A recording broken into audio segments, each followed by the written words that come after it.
Nos encontramos en una de las iglesias de Apocalipsis, Pérgamo, en la cual se encontraba el altar de Satanás. Eso representa lo que era el templo de Zeus. Nosotros vamos a investigar esta ciudad que fue tan importante, que tuvo el privilegio de ser la primera ciudad en el imperio greco-romano, se llamaba Neocoros, 3 veces, porque construyeron templos a los emperadores para ofrecer sacrificios y adoración a los emperadores, en la cual se conoce con el nombre Curios. Aquí hay una inscripción en la cual llaman a Traján, el emperador Traján, Curios, señor de la tierra y el mar. Es importante que entendamos la función de estas ciudades. Estas ciudades funcionaban como, especialmente en esta provincia, representaba como la capital del Imperio Romano en este lugar, ¿no? Y era de suma importancia, a 1010 pies por encima del nivel del mar. Se siente un poco frío aquí en el día de hoy. Lo que a mí me extraña es lo alto que está esta ciudad y la gran construcción, que era básicamente uno de los lugares más inmorales y paganos, de acuerdo a los educadores. Imagínense, si Éfeso era pagano y Sardis pagano, la Odisea pagano, Pérgamo se consideraba el jefe de los paganos. Ahora entiendo por qué el libro de Apocalipsis le llama donde se sienta Satanás, el trono de Satanás. También tiene que ver con el hecho de que aquí era lo que era la autoridad de la provincia de todo Asia. Es posible que por la autoridad jurídica que tenía este lugar se le consideraba lo que era el trono de Satanás, porque se adoraban a los emperadores. Y era el contraste del mensaje de que tú no adoras al enemigo. En el libro de Apocalipsis, eso es una posible explicación de lo que lo que el apóstol Juan nos está diciendo en el libro de Apocalipsis. Estamos en la cima de la ciudad de Pérgamo, una ciudad imperial, una ciudad que obviamente tiene un significativo muy importante en la Biblia, porque las 7 iglesias del Apocalipsis nos hablan acerca de eso. En el libro de Apocalipsis, capítulo 2, ¿verdad, pastora? Lector. Capítulo 2, versículo 12, dice así: y escribe el ángel de la iglesia en Pérgamo, el que tiene la espada aguda de 2 filos, dice esto: yo conozco tus obras y dónde moras, donde está el trono de Satanás, pero tienes mi nombre y no has negado mi fe, ni aun en los días en que Antipas, mi testigo fiel, fue muerto entre vosotros, donde mora Satanás. Pero tengo unas pocas cosas contra ti, que tienes ahí a los que retienen la doctrina de Balaam, que enseñaba a Balaac a poner tropiezo ante los hijos de Israel, a comer de cosas sacrificadas a los ídolos y a cometer fornicación. Y también tienes a los que retienen la doctrina de los nicolaitas, la que yo aborrezco. Por tanto, arrepiéntete, pues si no, vendré a ti pronto y pelearé contra ellos con la espada de mi boca. El que tiene oído, oiga lo que el Espíritu dice a las iglesias. Al que venciere, daré a comer de la maná escondido, y le daré una piedrecita blanca, y en la piedrecita escrito un nombre nuevo, el cual ninguno conoce, sino aquel que lo recibe. Cuando leemos esos versos, nosotros a veces no entendemos lo que quiere decir. Ahora, cuando estamos en este lugar, tiene un poco más sentido. Donde se senta Satanás, el trono de Satanás. Directamente al frente a mi mano derecha se encuentran 2 árboles, hay 5. Los últimos 2, ahí se encontraba el altar de Satanás, porque era un templo a Zeus. Obviamente se hacían sacrificios. Los educadores dicen que ahí se hacían sacrificios 24 horas al día, pero no están seguros, ¿no? ¿Cómo se veía ese altar? Porque ese altar existe hoy día. Lo removieron de este lugar, se lo llevaron a Alemania, a Berlín. En el Museo de Berlín se encuentra ahora mismo. Para si puede acercar la cámara, pueden ver aquí cómo el altar se ve hoy día. Quiere decir que el texto tiene un contexto. Cuando venimos acá, ahora está muy elevado. Obviamente hace frío. ¿Okay? Vemos unos árboles y no pensamos que ahí había un altar. El altar ya no existe hoy día aquí. Se encuentra en Berlín. Quiere decir que leemos el texto, venimos acá, le podemos pasar por alto de que ahí había un altar, que había un templo. En estos lugares están los templos de Atina. Está el templo de Asclepios. Está el culto imperial. Se encontraba el templo de Zeus.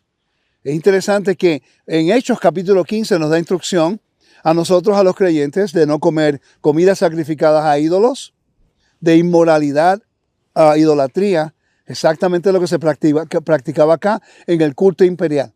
Ahora podemos entender un poco más acerca de lo que este altar representaba y lo que el libro Apocalipsis nos está dejando saber, lo que es la teología de Balaam, el consejo de Balaam que le dio Balac en referencia a enviar a las princesas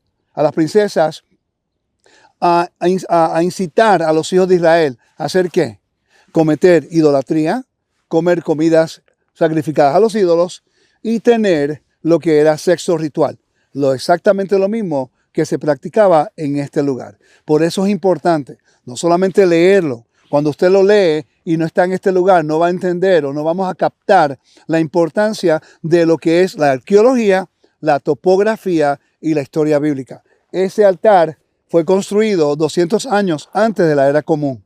Existía antes que el dominio del imperio greco-romano aquí, o los romanos. Esto se convirtió en como la capital de, en un momento dado, la provincia de Asia, en esta área del mundo. La importancia jurídica era específicamente importante, por eso que se llama donde se sentaba Satanás, el trono de Satanás, porque de aquí se hacían juicios en contra de la gente. Tenía un contexto jurídico que de repente en nuestro estudio del libro Apocalipsis no habíamos considerado. Ahora, si eso es verdad, tenemos que considerar el contexto del libro Apocalipsis en contraste con el culto imperial y el mundo greco-romano y lo que estas cosas representaban, para poder tener más claro el mensaje a las 7 cartas de Asia Menor. A 900 pies, arriba de ese valle que pueden ver allá abajo, se encuentra en la ciudad, el Acrópolis de Pérgamo. Cuando leemos el texto, como lo hicimos anteriormente, a veces no consideramos el tipo de rituales y mitos que se observaban en este lugar. Se adoraban el dios Zeus, Atena, Dionisos y Demetrio. Eso contiene mitos, contiene rituales y contiene una lealtad que se consideraban muy importante para las personas que vivían en este pueblo, en esta ciudad. Su lealtad al Imperio Romano. Por cierto, a frente mío está un templo a Trajano, creo que se llama, Trajan, el emperador de Roma, que implica el culto imperial, algo que es consistente a través de todas las cartas del libro de Apocalipsis. ¿Sabían ustedes que las cartas fueron escritas en una estructura de un edicto imperial en la cual Israel es el vasallo del Dios de Israel, que es el soberano? El soberano del mundo greco-romano era el emperador y los vasallos, Pérgamo, era una de las más importantes ciudades en aquel tiempo. Cuando nosotros leemos la Biblia, es importante que usted considere que tiene un contexto. ¿Cuál era el ritual de Demetrio? Los rituales de fertilidad de Atenas y otros tipos de esa índole de adoración a los dioses. Tendremos nosotros la lealtad de, no importa la influencia que tengamos en este mundo, serle fiel a Dios, el Dios de Israel, y sus mandamientos. Podemos nosotros hacer una distinción entre lo santo y lo profano, porque el pueblo de Dios que se encontraba viviendo aquí en el tiempo del Pérgamo, en la carta Apocalipsis, tenía que tomar esa decisión diariamente, caminando por estas carreteras, por estas calles, viendo el templo de Atena y decir, no me voy a profanar con esa adoración. Caminan unos metros hacia el norte y vemos el templo del emperador. Caminamos un poco más, están otras cosas y otros tipos de índoles de adoración. Tenían constantemente que tomar la decisión de no comprometer la verdad del Evangelio. Ahora nos da a nosotros mejor información acerca de los retos que estas personas tenían en el primer siglo y como el Evangelio y después el libro de Apocalipsis está retando a estas iglesias a mantenerse fiel, a siempre serle fiel a su benefactor, a su mediador, Yeshua, para que Él nos pueda siempre llevar al eterno Creador. De todos los lugares en mi gira a Asia Menor, en las cartas de Apocalipsis, las 7 iglesias, este es el lugar que yo quería llegar. La razón es por la evidencia que tenemos de algo que creo que debemos aprender, debemos entender. Aquí donde nos encontramos en este momento es un templo que lo dedicaron al emperador Trajano, creo que se llama, disculpen, Trajan. Y aquí la razón por qué esta ciudad se convirtió en neocoros, que es guardadores del templo, es porque construían templos a los emperadores y hacían rituales de adoración al emperador como el Señor y Dios. Entonces, Lo interesante es que la Torá, la palabra curios en la Septuaginta aparece como amo, como Señor. En hebreo esa es la palabra Adonai. Claramente sabemos que en la Biblia el que es el amo y el Señor del universo es el Creador, el Padre Celestial, que es el Creador de todo, el Rey del universo. ¿Estamos claros con eso? Y sabemos ahora, esta es la evidencia que tenemos, que en el primer siglo, ese título, porque es un título, es un atributo del Eterno, como amo de su creación. No es la deidad, es un atributo de quien es Él. Así como el Shaddai, como el Shamash, y como otros títulos que tiene en la Biblia.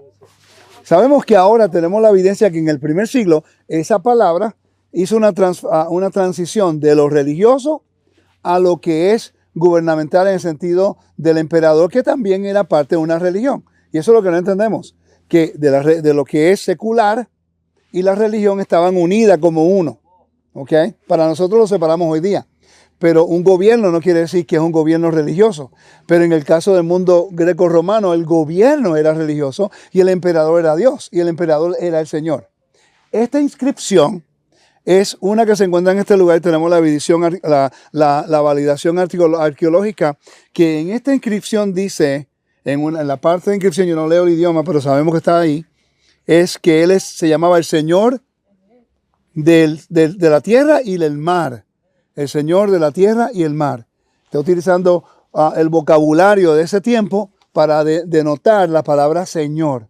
Ahora tenemos una evidencia de que en el primer siglo, cuando Pablo utiliza el vocabulario en referencia al Mesías, que si confesamos con nuestra boca que Yeshua es nuestro Señor, nuestro Curios, es un contraste entre lo que es el mundo greco-romano, el emperador, como el amo del emperador, y el contraste y la pelea entre el reino de Dios y el reino del emperador. Y aquí lo podemos ver claramente, como hay una competencia de honor por quién es el que tiene dominio sobre la tierra. En este caso, nosotros creemos y pensamos que el Eterno de Israel le ha dado ese dominio a su hijo Yeshua como el soberano de los reyes en la tierra, que es Rey de Reyes y Señor de Señores, que era un título para todos los reyes con grandes reinados, como por ejemplo el rey de Persia, que tenía 120 provincias bajo su autoridad. Quiere decir que viniendo aquí a Pérgamo, que hay una librería que tenía sobre 200 pergaminos, de ahí donde proviene la palabra. Quiere decir que tenemos la evidencia, la inscripción, que muestra que en el primer siglo la palabra curios, o la palabra latín para Señor, lo mismo, curios, porque los romanos hablan latín, y los griegos, curios, se aplicaba también para el emperador como el soberano del reino. Muy importante entender esto, porque Pablo estaba viviendo en el mundo greco-romano, haciendo un contraste, porque Pablo entendía que el Hijo es el Hijo. Pablo entendía que el Hijo no es el Padre. Y él estaba atribuyendo la autoridad que el Padre le ha dado al Hijo sobre su reino, porque Yeshua va a ser el Rey de todo Israel y de toda la tierra. Rey de Reyes y Señor de Señores. Y esta es la evidencia de cómo la cultura y la historia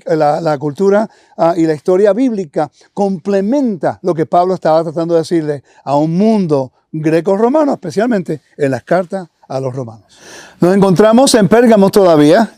Acabo de enseñarles a ustedes la inscripción donde habla acerca de Trajano, el emperador de Roma, la cual aquí le construyeron un templo y esto se convirtió en el culto imperial. La razón por qué recibieron un gran honor de Neocoros.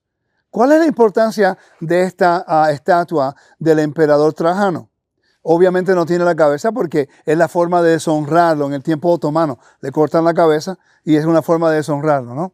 Pero la importancia de esta imagen era que cuando las personas venían acá a adorar en este templo al emperador como Señor, aquí era donde ellos veían la imagen del emperador, aunque el emperador estaba en Roma, su autoridad, su carácter, todo lo que él representaba, estaba representado a través de esa imagen, aunque ellos sabían que esa imagen no era el emperador, sino la representación del poder del emperador. Interesante que el libro de Hebreos, capítulo 1, versículo 3, nos habla lo mismo acerca de Yeshua, como el Padre lo ha hecho a él como heredero de todas las cosas, y lo ha hecho la gloria, su representación en la tierra. La palabra representación aparece solamente una vez en la Biblia, en el Nuevo Testamento. Carácter. Es como si fuera una moneda en la cual tú ves, y la hemos visto bastante acá, ¿verdad? Una moneda de los dioses romanos y también de los reyes romanos, la cara de ellos, que es la representación de la autoridad de ese Dios. Igual que Adán, cuando Adán fue creado, Dios lo creó de la tierra, le puso el soplo, le dio el soplo de vida y después lo puso en el jardín. Y Adán se convirtió en la representación del Creador en la tierra. Igual es el Yeshua, el último Adán. Cuando todo el mundo venía aquí para adorar al emperador y adorar una estatua que era la representación del emperador, era culto imperial, que es una abominación al pueblo de Dios, porque toda gloria y honra siempre es al Padre. Tenemos el perfecto ejemplo de lo que es una representación en el primer siglo. Todo el mundo aquí sabía que esta estatua no era el emperador, solamente una representación. Y cuando traían la adoración a él, al emperador, como el Señor de lo que es el mar y la tierra, ellos están honrando al emperador que se encuentra en Roma. Así igual hay el templo en Jerusalén. Cuando traen una ofrenda al templo, estaban honrando al Creador que está en los cielos. Es importante entender estos términos, familia, porque si no lo entendemos, vamos a estar siempre vagando y buscando interpretaciones, tratando de entender algo que cuando vemos al lugar y entendemos lo que representa, ahora la Biblia se aclara. Sabemos que Yeshua, el Hijo del Dios viviente, la representación de la gloria del Padre, el último Adán, en la cual ahora vamos a entender el por qué Dios dice que no tengamos ninguna imagen de Dios en el cielo, en la tierra y debajo de la tierra, porque la humanidad ahora se convierte los que cargamos la imagen del Dios invisible cuando aceptamos al Dios de Israel a través de Yeshua, nuestro Mesías, el Señor, el Rey de Reyes y Señor de los cielos, el Señor de señores, Rey de Reyes y Señor de señores. Era un título que se le daba al emperador o a un gran rey de muchos imperios, como el rey de Persia. A Yeshua, como dice el libro de Apocalipsis, será el soberano de los reyes en la tierra. La representación de Dios, como lo fue David, de la tribu de David, el rey de Israel, representa la autoridad de Dios, el carácter de Dios y el honor de Dios en la tierra, como el príncipe de Dios, pero el rey de Israel. Esto es un ejemplo del culto imperial y lo que Pablo está percibiendo cuando está escribiendo y haciendo el contraste entre lo que el mundo pensaba era el Señor versus el verdadero Señor que el Eterno envió, nuestro Mesías, Yeshua.